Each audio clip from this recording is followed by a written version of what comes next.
Hello all my smart kid and very intelligent kids. आप लोग बहुत ही स्मार्ट हैं, बहुत ही इंटेलिजेंट हैं, बस आपको अपनी पावर पहचानने की देर है। और ऐसा मैं क्यों बोल रहा हूँ मालूम है? क्योंकि आप सबको मैथ्स बहुत हार्ड लगती है। सब्जी वाले बहुत आते हैं। चलो तो हाँ, आप सब क्यों स्मार्ट किड और इंटेलिजेंट किड हो मालूम है? क्योंकि अभी भी आपको अपनी पावर के बारे में पता नहीं है और मैथ्स से सबको डर लगता है। लेकिन असली में अगर आपने मैथ्स को एक बार दिल से अच्छी तरीके से कर लिया और पेपर पर अपने हाथ से प्रैक्टिस कर ली तो आप मैथ्स बहुत आपको इजी लगेगी और मैथ्स बहुत काम आएगी, राइट? तो आज हम शुरू करने वाले हैं क्या? जैसे कि आपको फिगर से पता चल रहा है, हेडिंग से पता चल रहा है और थंबनेल से भी पता चल गया। यस, ट्राइंगल्स, क्लास 7 का देखा? ओके, तो अब हम शुरू कर रहे हैं हमारा क्लास 7 का प्रॉपर्टीज ऑफ ट्राइंगल्स।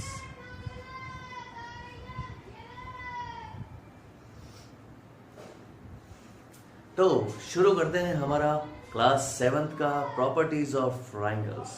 बहुत इजी है बच्चों, बस आप एक बात ध्यान रख लो, कॉपीज निकाल लो, पेन निकाल लो और जो जो मैं दिखाता जाऊं उनको कॉपी में पॉज करके लिखते जाना। बहुत ही आसान चैप्टर है, सिर्फ आपको एक बार अपने हाथ से लिख लो जो जो मैं साथ में करा रहा हूँ। उसके बाद में आपके लिए बहुत मैथ्स का ये चैप्टर इजी होने वाला है। सबसे पहले है प्रॉपर्टीज ऑफ ट्राइंगल्स। अब ट्राइंगल होता क्या है? तो ट्राइंगल है ये रहा। किन से बना है? 3 चीजों से मिलकर बना है। कौन सी? 3 साइड्स और 3 एंगल से। ठीक है, तो सबसे पहले ध्यान रखना, एक ट्राइंगल के अंदर क्या क्या होता है। एग्जाम में अगर पूछ ले तो आप क्या लिखोगे? ए triangle is made up of 3 sides, like ये वाली साइड, ये साइड और ये साइड। 3 साइड्स हो गया, 3 एंगल से मिलके भी बना हुआ है। ये 3 एंगल हो गए और ये जो ब्लैक डॉट आपको नजर आ रही है ये क्या कहलाते हैं? वर्टेक्स। ठीक है, तो triangle is made up of 3 lines and 3 angles. ठीक है, और where the 2 lines are meeting each other it called vertex. समझ में आ गया? देखो बिल्कुल हार्ड नहीं है, बहुत इजी है, सिर्फ आपको मुझे सुनना है और उसके बाद में वो कॉपी में लिखते जाना है। ठीक है, और आपको याद हो जाएगा। अब इनकी साइड्स को हम कैसे दिखाते हैं? साइड्स को हम दिखाते हैं इस तरह से, पी क्यू और उसके ऊपर line, Q R line, P R line. These are the line segment are called the sides. ठीक है, किसकी साइड से?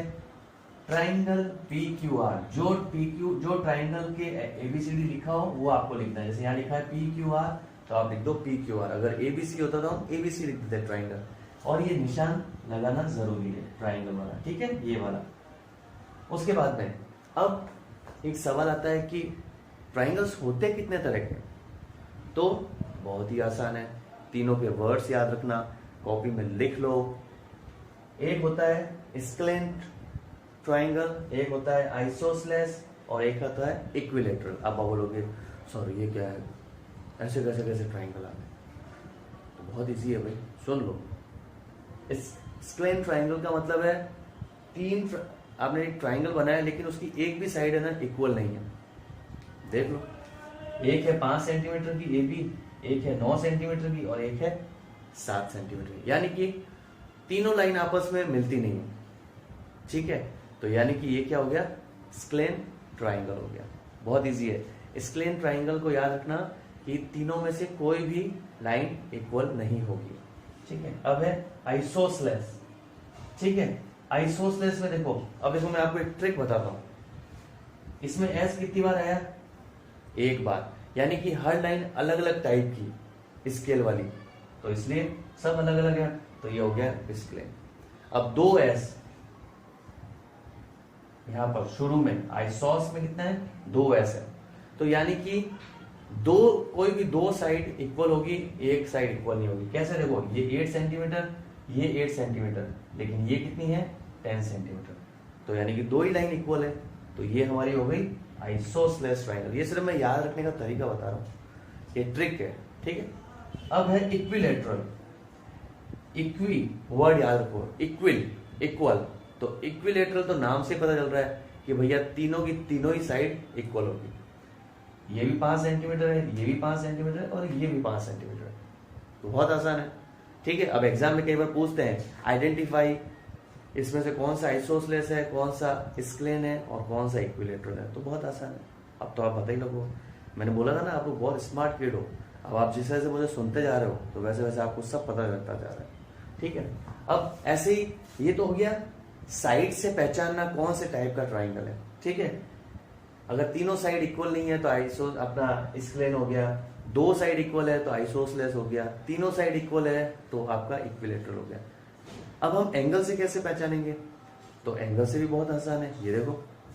अब एंगल से देखो लिखा हुआ है एक्यूट, ऑब्ट्यूज और राइट एंगल, ठीक है। अब एक्यूट का मतलब मैंने बताया था बहुत पहले, जब सारे एंगल 90 डिग्री से, जैसे मान लो ये 90 डिग्री है, ठीक है, तो 90 डिग्री से कम होंगे, ठीक है, सब छोटे हैं। देखो ये ट्राइंगल बनाया हुआ है, अब इस ट्राइंगल में देखो ये भी 60 डिग्री है, ये 70 है, ये 50 है। तीनों एंगल की अगर गिनती नंबर्स 90 से कम होने चाहिए, 90 नहीं होना चाहिए, 90 से कम होने चाहिए, तो वो क्या कहलाएंगे, एक्यूट एंगल, ठीक है। अब ऑब्ट्यूज, ठीक है, यानी कि ऑब्ट्यूज का मतलब कोई एक एंगल है ना 90 से ज्यादा होना चाहिए, तो जैसे ही 90 से ज्यादा होगा तो वो क्या कहलाएगा, ऑब्ट्यूज। देख लो 130, 30, 20, ठीक है, इस तरह से। अब राइट एंगल, तो राइट एंगल तो बिल्कुल ही स्ट्रेट, यानी कि ना तो 90 से ज्यादा ना 90 से कम, एग्जैक्ट 90, तो वो कहलाएगा आपका राइट एंगल ट्राइंगल। तो ये हो गया आपका राइट एंगल, तो ये 90 डिग्री, ये 45, ये 45, समझ में आ गया। यानी कि देख लो आपको कितना जल्दी समझ में आया। तीन तरह के आपको एंगल से पहचानना हो ट्राइंगल को तो पहचान सकते हो, साइड से पहचानना हो तो आप इजीली पहचान सकते हो। अब एक और होता है कि पॉइंट्स, ठीक है, ट्राइंगल के अंदर कौन से एक्सटीरियर पॉइंट्स है, कौन से इंटीरियर पॉइंट्स है और कौन से बाउंड्री पर है, ठीक है। अगर एग्जाम में ऐसा आ जाए तो भी आप बहुत आसानी से पहचान सकते हो। जो इस ट्राइंगल के अंदर है, अंदर की तरफ दिख रहे हैं, लाइन पे नहीं, वो तो हो गए इंटीरियर, ठीक है। देखो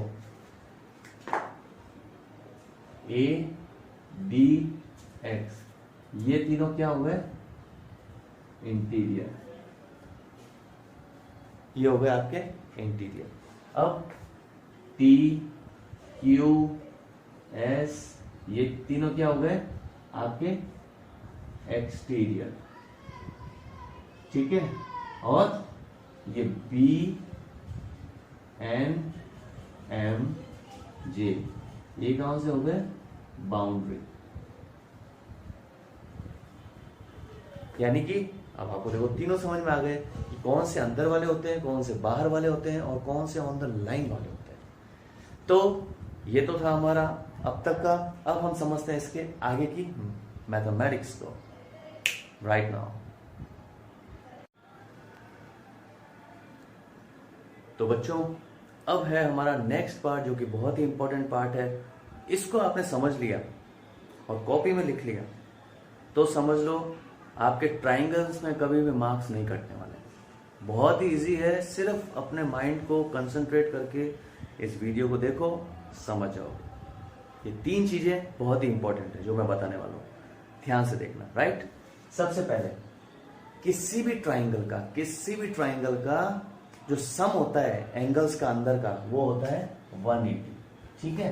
देख लो जैसे अगर आपका ये ट्राइंगल है, ठीक है, अभी कैसा भी बना लो आप, तो अगर ये 60 होगा तो फिर मान लो ये आपका 50 है, तो 60 और 50 कितना हुआ 110, तो बाकी कितना बचा 180 के अंदर 70, तो ये 70 होगा। ऐसे तीनों को मिला के 180 ही होना चाहिए, इससे भी एक भी ज्यादा हो गया डिग्री, इसका मतलब आपका क्वेश्चन आंसर गलत आ रहा है, सही नहीं आ रहा है। तो ये याद रखना, हमेशा तीनों एंगल मिला के 180 डिग्री ही होगा, ठीक है। अभी हम कुछ इसके क्वेश्चंस को डिस्कस करेंगे तब आपको बहुत इजीली समझ में आ जाएगा। दूसरी इंपॉर्टेंट चीज, अब अगर मान लो ये लाइन और ये लाइन पैरेलल है।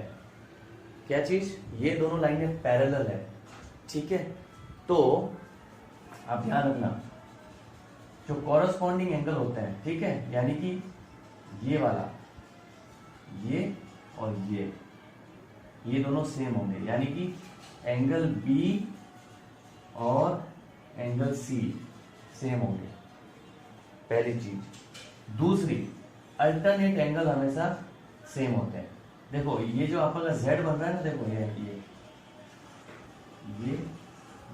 और ये, तो यानी कि ये एंगल और ये एंगल हमेशा सेम होंगे, यानी कि एंगल C और एंगल A ये हमेशा सेम होंगे। ये सिर्फ पैरेलल के अंदर आपको याद रखना है, ठीक है। पैरेलल में हमेशा ये एंगल सेम होंगे। अब इनकी मैं आपको मैथ से ना बाद में सिखाऊंगा, जब हम क्वेश्चन करेंगे ना तब आपको बहुत इजीली समझ में आ जाएगा। अभी बस मैं जो समझाता जा रहा हूँ वो ध्यान रखना। अगर इसे Z बन रहा है और ये दोनों पैरेलल है, तब अल्टरनेट एंगल, ये वाला मत लेना, सिर्फ ये इस Z के अंदर, तो ये और ये एंगल सेम होगा, ये और ये कॉरस्पॉन्डिंग एंगल सेम होगा। इसको अल्टरनेट एंगल कहते हैं और इसको कॉरस्पॉन्डिंग एंगल कहते हैं। तो ये हो गया हमारा कॉरस्पॉन्डिंग एंगल,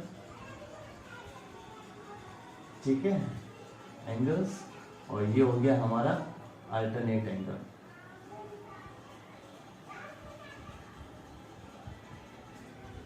ठीक है, वो मैंने शॉर्ट में लिखा है। ये समझ में आ गया आपको। अब तीसरी चीज, अगर पैरेलल है ये BC और PQ, अगर ऐसे दो लाइनें पैरेलल है तब हम क्या करेंगे? तब एक चीज ध्यान रखना, मैंने अभी आपको बताया था Z, देखो ये Z बन रहा है, तो यानी कि ये और ये तो आपका सेम होगा, ठीक है। और आपका इधर भी देख लो, ये भी एक Z बन रहा है, तो यानी कि ये और ये आपका सेम होगा। दूसरी चीज, ठीक है, अब जब ये और ये सेम है और ये तीनों एंगल मिलाकर आपके क्या होंगे? 180 डिग्री होंगे। ये ध्यान रखना, एक स्ट्रेट लाइन पर ये पूरा एंगल बनता है तो क्या बनता है? ये 180 डिग्री बनता है। और ये तीनों एंगल आपस में मिलेंगे तो क्या बनेंगे? ये भी 180 डिग्री ही होंगे। अब इसे मान लो इसका अगर इधर 50 डिग्री है तो फिर ये कितना होगा? ये 50 डिग्री होगा, ठीक है। अगर ये मान लो 60 डिग्री था तो ये भी 60 डिग्री होगा।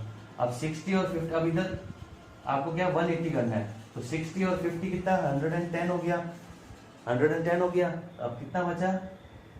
110 है, ये देखो, तो उसको माइनस कर लो, तो ये कितना बचा? 70। यानी कि ये वाला कितना होगा? 70 डिग्री होगा। बहुत आसान। किसी भी ट्राइंगल का या किसी भी लाइन का जब दोनों लाइनें पैरेलल होती है या ऐसे पैरेलल होती है तो आप ध्यान रखना, अल्टरनेट एंगल ही सेम होगा, कॉरस्पॉन्डिंग एंगल सेम होगा। ऐसे अल्टरनेट एंगल Z बन रहा है, इसमें भी Z बन रहा है, चाहे उल्टा हो या सीधा, सेम होगा, ठीक है। अब ये तो हो गया हमारे तीनों इंपॉर्टेंट चीजें। अब हम इसी तरह से एक और चीज आती है, इसका अगर एक्सटीरियर एंगल लेते हैं, जैसे मान लो ये लाइन है ऐसे। अब यहाँ पर ये और ये सेम नहीं होगा, ध्यान रखना, ठीक है। अब मान लो ये जो एंगल होगा ना और ये एंगल, अगर ये मान लो 120 है तो ये एक लाइन के ऊपर जो भी दोनों एंगल साथ में होते हैं उनका 20 मिलकर क्या होता है? 180 होगा। तो 120 है तो इसको माइनस कर लो, कितना बचा? 60 डिग्री। तो यानी कि ये वाला कितना होगा? 60 डिग्री होगा। बहुत आसान, राइट। तो इस तरह से अब मैंने कुछ इंपॉर्टेंट ये पॉइंट्स आपको बता दिए हैं। अब हम इनके कुछ क्वेश्चंस को करते हैं, तब आपको बहुत इजीली समझ में आ जाएगा। तो हम स्टार्ट करते हैं हमारे क्वेश्चंस राउंड। अब देखो, एक क्वेश्चन हम लेते हैं, अभी हम इजी से थोड़ा हार्ड पे जाएंगे, ठीक है। तो वो बहुत इजी है। देखो सबसे पहला क्वेश्चन है यहाँ पर, अब क्या गड़बड़ हो रहा है? ये तो है 45, ये है 60, इधर का हम, और ये वाला एंगल पता लगाना है, यानी कौन सा है? एक्सटीरियर है। अपने को तो 180 डिग्री दिमाग में रखना है, एक ट्राइंगल का 180 डिग्री होता है। तो हम सबसे पहले क्या करेंगे? इसको पता लगाएंगे, ठीक है। इसका पता लगाएंगे तो ये अपने आप पता चल जाएगा। कैसे? देखना, ये तीनों का 180 होता है, ठीक है। तो हम क्या करेंगे? पहले हम लिखेंगे 45 डिग्री प्लस 60 डिग्री। अब हमें इसका पता नहीं है तो हमने क्या कर दिया, इसको हमने ले लिया x और इधर हमने क्या लिख दिया 180 डिग्री। बस आपको ये ध्यान रखना है, इधर कोई हो या नहीं हो, ये तो x कर लो और तीनों को मिला के 180 कर लो। अब इन दोनों को जोड़ो तो क्या हो गया 105 180, ठीक है। अब ये x तो यही रहने दो। अब ये जब भाई साहब इधर जाएंगे तो क्या हो जाएंगे 180 माइनस 105। अब इन दोनों को माइनस कर लो तो ये कितना बचा 75। तो यानी कि अब ये हमारा मिल गया हमें 75। अब मैंने बताया था एक लाइन पर जो एक लाइन खींची हुई होती है और इन दोनों का एंगल इसका पूरा मिला के कितना होता है 180।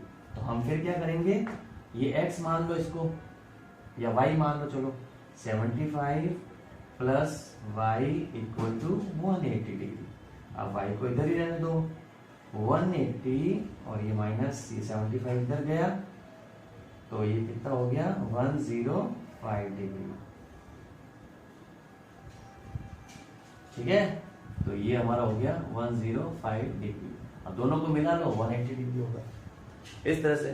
तो बस आपको ये ध्यान रखना है कि ट्राइंगल बोले कभी भी तो 180 डिग्री बनाना है उसको। बस इस तरफ इक्वल टू के 180 रख दो, बाकी तीन जो आपके पास नहीं है उसको x मान लो, कुछ भी मान लो, गलत नहीं हो। बस जैसे ही आपको ये पता चला तो ये 75 हो गया, फिर इसका निकालना है तो 180 से माइनस कर दो 105। बहुत आसान है। अब हम बढ़ते हैं हमारे नेक्स्ट क्वेश्चन की ओर। अब कई बार ऐसा क्वेश्चन आ जाता है कि ratio of A triangle is 1:2:3, now find the angles of A triangle. Okay, अब क्या करें, यहाँ तो डिग्री नहीं है, एंगल्स ही नहीं है, अब क्या किया जाए। तो घबराने की जरूरत नहीं, बहुत इजी तरीका है, बताओ। ये इस जो लिखा है ना 1:2:3, इसको यानी कि 3 एंगल बोल रहा है, अब हमें एंगल पता लगाना है। तो सिंपल है, इसको कर लो प्लस प्लस और इधर लिख दो x x और x। हमें एंगल पता नहीं है तो एंगल हो गए x हमारे। अब इन तीनों को मिलाने से आपको पता ही क्या होता है 180 डिग्री होता है, ठीक है। तो अब 180 डिग्री, अब तो हमारा काम आसान हो गया, तीनों x सेम है तो इनको मिला दो। 2 + 1 3, 3 + 3 6, तो ये बन गया हमारा 6x और ये हो गया 180 डिग्री।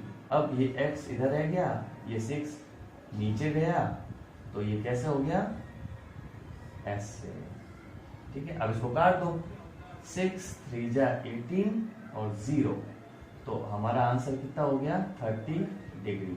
अब x की वैल्यू मिल गई, अब सबके साथ मल्टीप्लाई कर दो तो 1x का मतलब क्या होता है 1 × 30, कितना हुआ 30 डिग्री।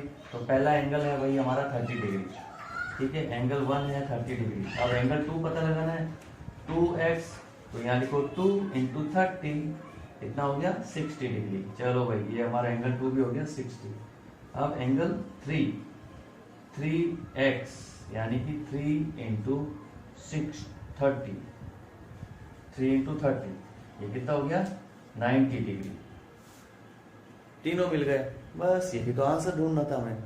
इस तरह तीनों को आप जोड़ लो तो भी ये क्या होंगे, तीनों को जोड़ोगे तो भी क्या आंसर आएगा, आंसर 180 आता है। बस एक रामबाण तरीका है, 180 ध्यान में रखो, बस बाकी सारा काम हो जाएगा, राइट। अब समझते हैं हमारे अगले क्वेश्चन को।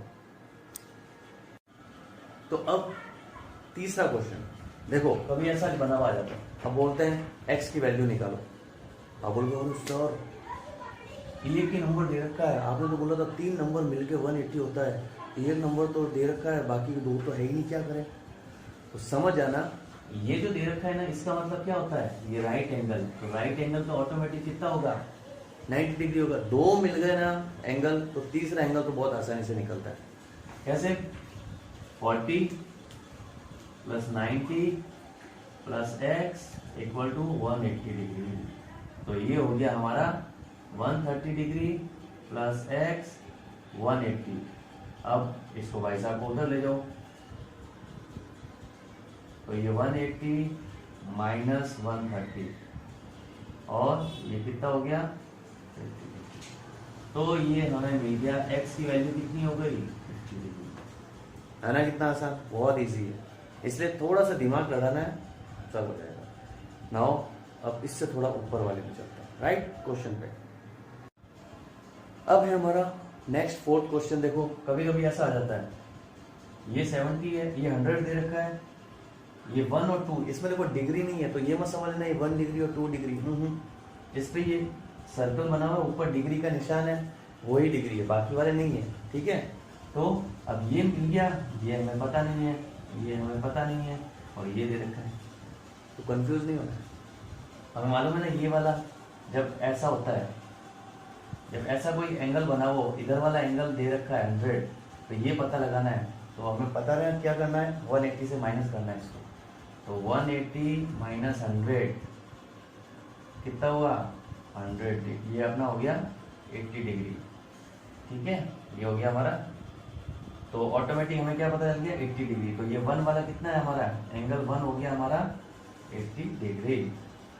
वही चीज हो गई, दो एंगल हमें पता चल गए, इधर का 70 है, इधर का 80 है, तो हम ये तीसरे को पकड़ लेंगे, तो 70 प्लस 80 प्लस एंगल 2 हमें पता नहीं है, तो 180 डिग्री कर लो। अब इन दोनों को जोड़ो, 150 डिग्री प्लस एंगल 2 180 डिग्री, अब एंगल 2 इधर रखो, इस भाई साहब को उधर ले जाओ, तो 180 में से 150 गए, तो बचे कितने 30 डिग्री, तो एंगल 2 भी हमको मिल गया 30 डिग्री, ये हमारा आंसर हो गया। तो एंगल 2 भी मिल गया 30 डिग्री।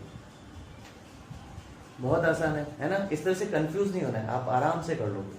बस आपको ये ध्यान रखना है कि ये वाला ध्यान रखो, फिगर, वो जो मैंने पहले फिगर्स बताए थे वो 2 फिगर्स याद रखो पैरेलल वाले, और सम ऑफ एंगल्स याद रखो, काम हो जाएगा, राइट? चढ़ते हैं, हमारे थोड़े से लेवल अप करते हैं। तो बच्चों ये है हमारा लास्ट टॉपिक, जो कि है Pythagoras theorem in right angle triangle. बहुत इजी है, ध्यान से समझना, और ये लिखते भी रहो अपने कॉपी में, ठीक है? पाइथागोरस थ्योरम का मतलब क्या होता है, इसके अंदर 3 चीजें होती है। तो ये नीचे वाली जो आपको एरिया दिख रहा है, ये कहलाता है आपका बेस। क्या कहलाता है? बेस। ये जो कहलाएगा आपका एरिया, ये कहलाएगा आपका परपेंडिकुलर, ठीक है? परपेंडिकुलर। और ये जो एरिया कहलाएगा आपका, ये वाला, ये आपका कहलाएगा हाइपोटेन्यूस।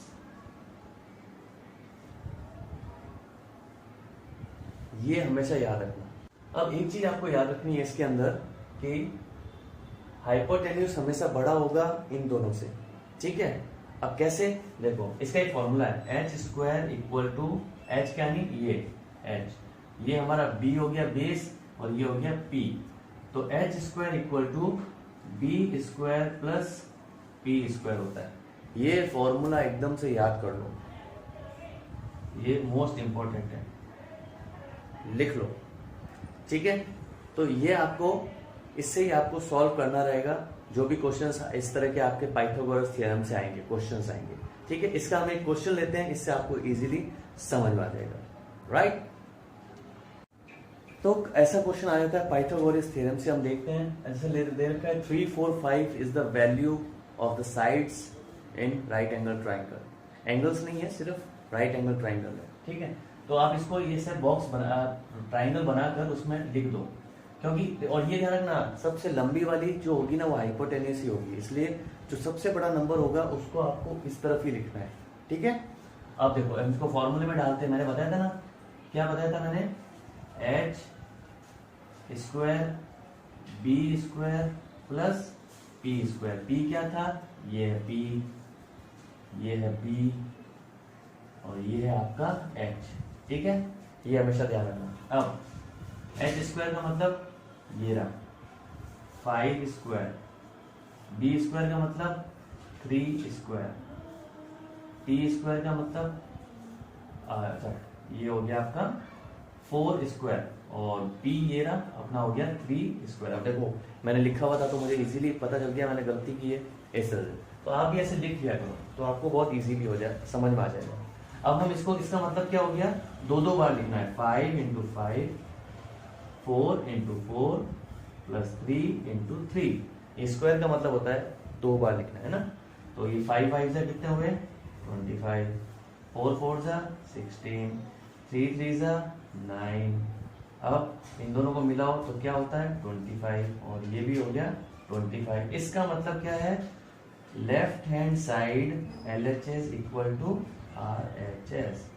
तो बोलते हैं क्या ये बराबर है, पाइथागोरस के हिसाब से एकदम सही ट्राइंगल है, तो हम बोलेंगे यस, राइट। तो इसी तरीके से आपको क्वेश्चंस को सॉल्व करते जाना है। कोई भी डाउट हो तो आप मुझे पूछ लें, और आई होप कि आपको अभी ये चैप्टर अच्छे से समझ में आ गया होगा। कोई भी डाउट हो तो आप कमेंट बॉक्स में पूछ सकते हैं, ठीक है। और इसी तरह से आप सपोर्ट करें, शेयर करें इस वीडियोस को, ध्यान से देखें, प्रैक्टिस करें और अच्छे मार्क्स लेके आए, राइट। तो हम लोग फिर मिलेंगे एक नए चैप्टर के साथ में। Till then bye bye from our पढ़े, सो मच टू लर्न। नमस्ते।